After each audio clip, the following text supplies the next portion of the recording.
The Tiger one of the most iconic tanks of the Second World War. Conceived in 1941, it was born from Germany's need to counter increasingly powerful Allied armour. Its 88mm gun could destroy enemy tanks at ranges where most could not even respond. On the battlefield, the Tiger became a symbol of fear and raw power. But this strength came at a cost. Weighing nearly 57 tons, the Tiger was slow, mechanically fragile, and difficult to produce. Only about 1,350 were ever built. Despite its flaws, the Tiger I remains a legend admired for its engineering, remembered for its power, and studied as a lesson in the balance between technology and practicality in war. The Tiger I first rolled into action near Leningrad in late 1942, where inexperienced crews and difficult terrain led to a disappointing debut.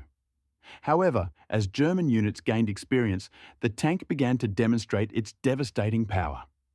On the Eastern Front, Tigers were often deployed in small numbers, yet even a handful could hold off waves of Soviet armour, with some reports describing single Tigers knocking out dozens of enemy vehicles in a single engagement.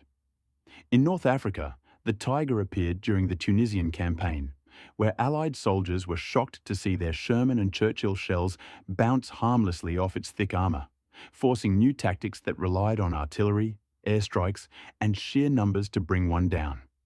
Despite its fearsome reputation, the Tiger was never invincible. Mechanical breakdowns, fuel shortages, or well-placed anti-tank guns could disable it as effectively as another tank.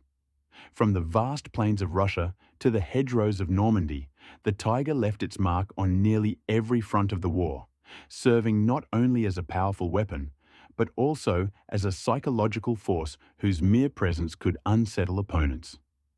Yet, for all its impact, even the Tiger could not change the outcome of the conflict. The Tiger I was designed with thick armour and the powerful 88mm gun, making it a nightmare for medium tanks.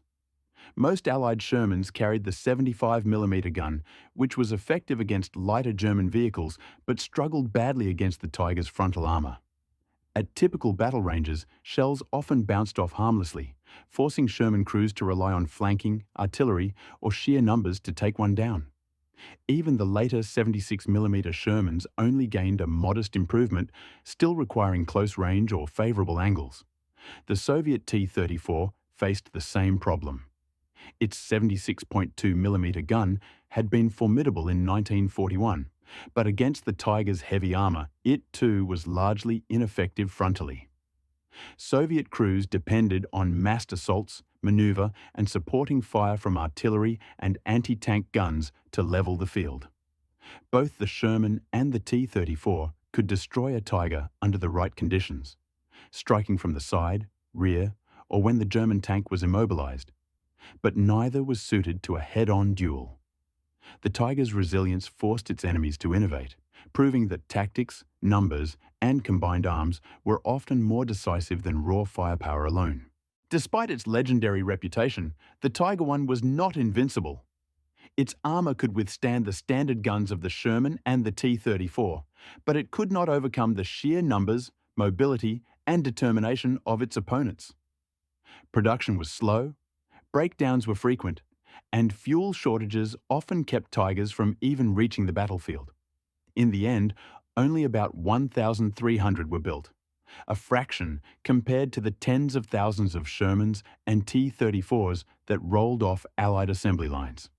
On the battlefield, the Tiger was a powerful symbol. Its presence demanded respect and caution, and it shaped the tactics of every force that faced it. Yet history shows that no tank fights alone.